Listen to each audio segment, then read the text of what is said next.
My cousin Nate is in the Coast Guard, and he has been for over a decade. He's not the kind of guy to lie or make things up. He's one of the most straightforward people I know, real grounded, not superstitious, not into horror, just a practical guy who likes boats and order. He told me this story in the summer of 2022. I asked him to repeat it more than once because of how messed up it was, and every time, the details stayed the same. This happened back in 2017 when he was assigned to a lighthouse off the coast of Maine on a 2-week maintenance rotation. The place was called Matinus Rock, and it's way out there. You can only get to it by boat or helicopter. It's nothing more than a jagged, rocky island with a single lighthouse and one auxiliary building that stores fuel and maintenance equipment. There is no power grid, no plumbing, and barely any cell signal. The lighthouse itself is automated, but it still requires occasional manual upkeep, which is why the Coast Guard sends people out to it every year or so. Usually, it's a solo assignment, but there had been strange electrical failures the year before, so for this trip, they decided to send 2 people, Nate and another guy named Russell. The first few days were fine, windy, boring, and repetitive. During the day, they checked the beacon mechanics, tested the emergency batteries, refilled the diesel generator, and scraped off layers of salt corrosion from the metal interior. At night, they'd read, eat simple meals, and kill time playing cards. It was isolation, but it was expected, no red flags. Then, on the 4th night, Nate woke up around 2 o'clock in the morning feeling weird. Not sick, not in pain, just like something was wrong with the atmosphere. The air was heavier than usual, and he said it felt like standing in a room right before a thunderstorm, except the sky was clear and silent outside. He sat up and looked around. It was dark, and then he noticed something. There was no rotation from the beacon. The lighthouse was supposed to send out a sweeping light beam every few seconds, even during maintenance. It was a huge deal if the light failed. He got up, shook Russell awake, and the 2 of them made their way up the narrow spiral staircase to the top of the tower to see what was going on. When they got up there, they found the gears that rotated the beacon were still moving, but the actual light itself wasn't turning. Something was jammed in the mechanism, a large, dark piece of cloth, like a blanket or an old coat, wedged deep into the gear assembly. The thing was soaked, covered in a slimy, mossy substance, and it smelled like rotting seaweed and mildew. They were both confused. The door had been locked, and the windows were sealed. No wind, no birds. It didn't make sense, so they removed the fabric, tossed it outside into the wind, and went back to bed, thinking it was just some bizarre one-off incident. The next night, the exact same thing happened again. Around the same time, just after 2 o'clock, Nate woke up and saw that the beacon wasn't turning. They went up and found another piece of cloth jammed into the same mechanism. Only this time, it wasn't the same type of fabric. It was smaller, looked like an old-fashioned scarf or shawl, red, frayed at the edges, and soaked through with what looked like ocean water. It even had tiny crustaceans clinging to it, like it had just come out of the sea. Nate said that was the moment things stopped feeling coincidental. They checked the doors, the windows, the supply closet, but everything was secure. Now they were starting to wonder if someone was messing with them or, worse, if something had gotten into the lighthouse and was deliberately trying to screw with the light. From that night on, they began blocking the stairwell with heavy crates. After doing the final check upstairs, they locked the beacon room and the bottom entrance religiously. But on the 7th night, something happened that Nate still refuses to try to explain. He said he was lying in bed, trying to fall asleep, when he heard Russell whispering from across the room. But he wasn't talking to Nate. He was murmuring to the corner of the room, saying strange, disconnected things, like someone was standing there. Nate leaned up and asked what he was saying, and Russell blinked slowly and looked confused. He told Nate he wasn't saying anything. But later that night, Nate woke again and found Russell sitting at the window, staring down at the rocks below. When he asked what he was doing, Russell said he thought he saw someone standing down there on the rocks the night before, barely visible in the edge of the beacon light. He said it looked like someone was watching them and then disappeared when the light rotated back. After that, things started spiraling. Russell got weirder every day. He stopped sleeping, stopped talking much, and just stared out the window for hours. Nate asked him if he was okay, and Russell would just mutter about noises in the wall or about hearing voices from inside the stairwell. On the 9th night, they both heard footsteps on the stairs, not the usual creaking from the wind, but real, slow, deliberate footsteps, one after the other, coming down from the beacon room above. Nate looked over and saw Russell standing at the bottom of the stairs, frozen and staring up. He asked him if he'd gone up there, and Russell just looked at him and said no. Then he asked if Nate had. Neither of them had moved. They stood there listening, but the footsteps stopped. The silence that followed was even worse. That night, they shoved a dresser in front of the bedroom door and slept with knives under their pillows. On the 11th night, they were woken up again by the beacon failing. This time, when they reached the top of the lighthouse, the beacon room door was wide open. Not just unlocked, not just cracked open, completely swung open, like someone had kicked it in. The wind was howling through, and when they got inside, the beacon wasn't just stopped. It had been deliberately tampered with. The bulb was unscrewed and placed upright in the middle of the room. That thing is industrial grade. You can't just twist it off by hand without effort. Nate stared at it, terrified, while Russell just kept muttering that someone had done it. Then Nate felt something brush against his back, something cold. He spun around, but no one was there. Russell had gone pale. He just kept pointing at the wall, whispering that he saw a hand come out of the bricks. They ran back down the stairs and locked themselves in the bedroom. Nate didn't sleep at all. Russell started rocking back and forth in the corner, whispering to someone who wasn't there. The next morning, Nate used the emergency sat phone and called for an early pickup, saying there had been a serious mechanical failure. The boat showed up that afternoon, but here's the creepiest part. When they arrived, the crew asked them about the distress call they had made at 2:12 a.m. that morning, but Nate had never made any call. He didn't touch the phone until daylight. The deckhand said they'd received a garbled call that came through with static and a voice saying something about someone being there with them. Then it cut out. Russell didn't speak the entire ride back. He quit the Coast Guard a few months later and never told anyone what really happened out there. Nate still does maintenance duty sometimes, but he says he'll never, ever go back to Matinus Rock. This happened during COVID lockdowns. It was around the point where everyone was really getting sick of it and going stir-crazy, cooped up in their houses with nothing to do. I was single at the time and was swiping on Tinder and just DMing people while watching movies and shows because, really, what else was there to do on a weeknight during lockdown? I struck up a conversation with some girl I'd been following on Instagram for years. Her name was Sophia. She goes by Soph. We live in Suffolk County, Long Island, New York, about 20 minutes to half an hour from the Hamptons and, like, an hour from Montauk. We were bored one night and agreed to hang out. She lives, like, 5 minutes from me, conveniently. So, I picked her up, and we went for a drive to a nearby park that was closed, and we just drank White Claws there. I immediately got the vibe. She was a little rebellious, but, like, in a cool way.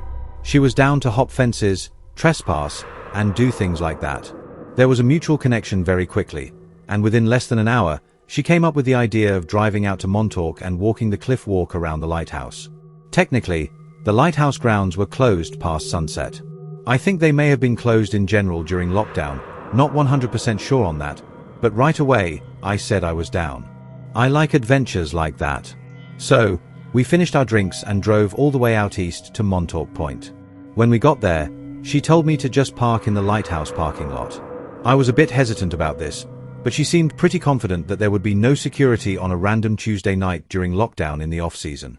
I mean, I didn't see any cars in sight, so I took her word for it. She said she'd done this before, even before COVID. We parked and had another White Claw in the parking lot. I would nervously look around from time to time, making sure no security vehicles were scoping the place out, and she would tell me to relax. We eventually started walking over to the lighthouse. Seeing a lighthouse at night so closely and just staring up at it, it's so cool, but it's also a bit eerie. I can't explain it, but there's something kind of liminal about it. Soph led the way. I guess it was a bit out of the way of the actual entrance, just so we wouldn't be walking directly into the light and potentially exposing ourselves. This was my first time ever at the Montauk Lighthouse.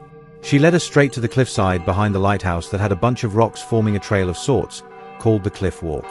We were navigating solely with our flashlights. Maybe there were supposed to be lights on down there, but that night, mostly everything was off besides a few lights by the front entrance and, of course, the lighthouse light itself. As we started making our way around the cliff walk, being mindful of our steps, eventually Soph, who was walking behind me now, said my name.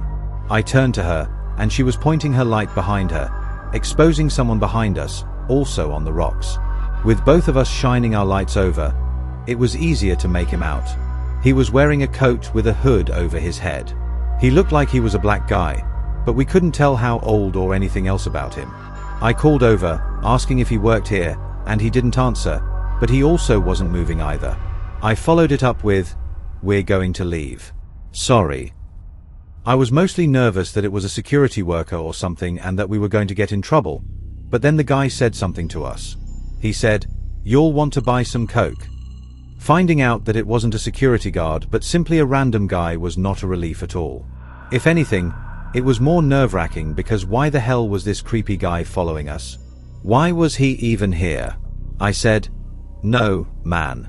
We're good," and motioned for Soph to keep moving. I let her go in front of me, and we pressed forward. As we walked along, the guy started moving too. He didn't follow up with anything like, "You sure?" He remained silent but seemed to move at the same pace as us. So far, I would glance back with our lights every so often, and he'd be the same distance away. It was the strangest, most uncomfortable thing. It made the rest of the experience tense as could be. We made it to the end of the cliff walk and hurried through the grass back to the car. That guy from before was still following, basically matching our speed. We heard him call something over to us. It sounded like, "Where are you going?" This guy was obviously looking for trouble. I didn't want to instigate anything, so I didn't respond, and I told Soph not to as well. We walked side by side quickly to the car, and that's when we noticed two more guys walking over from behind us as well. I didn't want to run because that would definitely lead to them chasing us, but one of the other guys called something over to us as well. I didn't hear what it was. We got to the car and hurried inside, and Soph and I screamed when we both realized the three guys were right on top of the car now. I locked the car immediately. I swear, only seconds before, two of them tried opening different doors. I put the car in reverse, basically the only direction where I wouldn't be hitting any of them with the car. They kicked and hit my car as I reversed out, but they didn't bother chasing us once we were in motion. On the ride back, I know that both of our hearts were racing, and after the adrenaline wore off, we were both quiet. We called it a night after I dropped her off. We ended up hanging out many times after that, and we're still in touch today. But honestly, that night still unsettles me. It was too close for comfort to something bad happening. My friends think it was a gang, maybe Crips. Whatever it was, I have no interest in going back out there at night. My name is Gregory. This was a story my old friend Ian has told me many times that happened to him many moons ago. I asked him to give me a detailed version in writing recently, which he gave me permission to share online because I always found it so unsettling. Ian was one of those guys you only had to meet once to know he was the real deal. 50-something, solid build, weathered skin from decades working in salt air. He worked in marine salvage and coastal infrastructure. Basically, when something broke near the water, Ian was one of the people you'd call to go fix it. But he wasn't just a contractor. He'd been a diver, a ship technician, and even spent time doing remote inspections for the government. The guy had seen just about everything. So, when he told me this story, I didn't doubt it, not for a second. He said it happened back in 2013 when he got hired by a small county up in Washington state to do a structural inspection of an old, decommissioned lighthouse. The county had inherited the property years earlier and didn't know what to do with it. Developers wanted to tear it down, historians wanted to preserve it, and no one wanted to pay for it either. So Ian's job was simple: go there alone, assess the place inside and out, and figure out whether it was even safe to restore.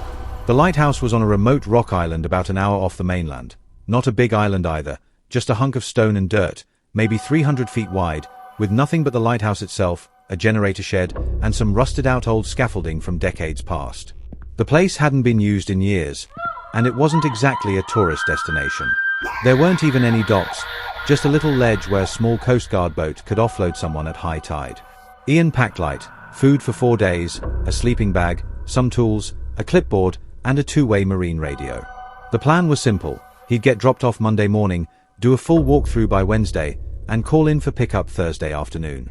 He didn't think twice about going alone. He'd done this sort of thing dozens of times before. When he first got there, the place was quiet, cold, cloudy, but calm. The air had that usual mix of salt, metal, and decay you expect from something that's been sitting abandoned for decades. The lighthouse itself was tall, maybe 50 feet, built in the early 1900s. It had the classic spiral staircase inside, which led up to the beacon room. That glass lens hadn't worked in decades, but the structure itself was solid. Ian did his usual safety checks: support beams, stair integrity, window fittings. The floorboards on the lower level were warped but walkable. The second floor was a storage room, which was empty except for some rusted metal cabinets. The third floor had a tiny sleeping quarter that hadn't been used in decades. He ended up laying out his sleeping bag on the ground floor near the generator room, where it was warmer and out of the wind. The first night was uneventful. It was quiet, like too quiet, Ian said. You don't notice how noisy the world usually is until it's not. There were no birds, no insects, not even the sound of waves slapping against the rocks outside, just wind, and even that was soft. On the second day, the fog rolled in thick. Ian woke up to a completely white world outside. You couldn't see more than 5 feet beyond the window. He said it wasn't like any fog he'd seen before. It was so dense it looked solid, like a wall. But he didn't think much of it. That area got heavy fog often. He spent most of the day taking notes on the upper stairwell. That's when he noticed the first weird thing. Halfway up the staircase to the beacon room, there was a maintenance closet built into the wall. He tried to open it on day one, but the hinges were so corroded it wouldn't budge. But now, it was open a crack, not much, maybe an inch, but enough that you could tell it had been moved. He figured the moisture in the air had caused it to shift, but he didn't like it. The inside of the closet was pitch black, and when he pushed the door wider, he saw something sitting in the back corner. A wooden box, maybe the size of a lunchbox, covered in a kind of damp moss, like it had been underwater recently. He didn't open it. He just shut the door again and made a note to report it. That night, something woke him up. He said it wasn't a sound exactly, but more so the absence of sound, like everything had stopped. And then he heard footsteps on the metal stairs above him. At first, he thought an animal got inside, but then he realized they weren't descending. The steps were going upward. Whatever was in the tower was climbing. He turned on his flashlight and stared at the stairwell entrance, waiting, but nothing happened. Eventually, the sound stopped, and the silence returned. The next day, he searched the whole place, top to bottom. He checked every room, every closet. He even climbed onto the roof, but there was nothing, no animals or anything out of the ordinary, except that box. It was now sitting outside the closet, halfway into the stairwell, still covered in moss. He said he stood there for a long time, staring at it, trying to decide what to do.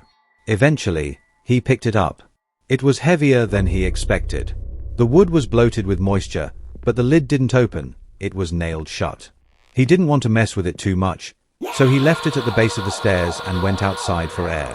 That's when he noticed something else. There were footprints in the dirt around the lighthouse. Bare footprints, not boots or shoes, but bare, wet feet, leading from the north side of the building toward the cliff edge and then stopping. The footprints didn't circle back. They were just 10 or 12 barefoot impressions in the mud that ended at a sheer drop into the sea. He said he stood there for a long time, trying to rationalize it. Maybe someone had come ashore, but the only boat scheduled was his return ride, and that wasn't for another day. He considered using the radio to call for an early pickup, but the fog was so thick that by then, they probably wouldn't even be able to navigate back. He went inside, locked every door and hatch, and then wedged the stairwell shut with an iron pipe and tried to sleep. That night was worse. Around 1:30 a.m., he heard the door to the upper beacon room slam shut violently.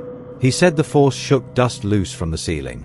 Then came the knocking. 3 slow knocks on the inside wall of the tower, not the front door or window, but the wall itself, like someone standing just inches behind the plaster, tapping their knuckles against the brick. Ian didn't move. He lay there, frozen, until the sound stopped. When the sun came up, he checked everything again. The box was gone, and the closet door was fully open. At this point, it was abundantly clear he wasn't alone there, so Ian used the radio and called for immediate extraction. The fog was still heavy, but he told them it was a medical issue. They said they'd try to get a boat there within a few hours. He packed everything and waited by the landing ledge. The fog didn't clear. In fact, it apparently got thicker. He sat there for nearly 7 hours, unable to see anything more than a few feet in front of him. The sun was going down, and the air had gotten cold. He heard someone walking behind him in the gravel near the base of the lighthouse, but when he turned around, there was no one there, or he simply just couldn't see who it was through the fog. He ran to the edge of the cliff and stayed there until he heard the boat horn in the distance. They pulled him out just after dark. The deckhand who helped him on board asked why he looked like he'd seen a ghost. Ian told him that the lighthouse was unsafe and should be sealed off. He filed a brief report back at the office, saying the structure was compromised and not fit for entry, but he never mentioned the footsteps or the box. He told me he didn't because he genuinely considered the possibility that he was simply losing his mind in isolation. This was around the end of what Ian sent me in writing. Ian never went back to that lighthouse. He wrapped up his remaining projects that year and quietly phased himself out of fieldwork. Within a year, he stopped taking contracts altogether, saying he wanted to focus on dry land from then on. When I asked if it was because of the lighthouse, he just shrugged and said he'd seen enough out there. I pressed him once, just once, about what he really thought happened on that island. He looked me dead in the eye and said something that kind of stuck with me ever since: some places are meant to be left alone. They just need time and silence. That was all he'd say. I tried to look into the lighthouse myself a while back, but I couldn't find much. The coordinates he'd scribbled in his notes don't point to any listed structure. The county records mention a decommissioned tower somewhere off the coast, but there's no official name and no accessible history. It's like he was never really there in the first place. And that's the part that unsettles me most. Not what Ian said, but what nobody else ever did. I don't honestly know whether I hope Ian really was just, for whatever reason, going crazy on that island or not.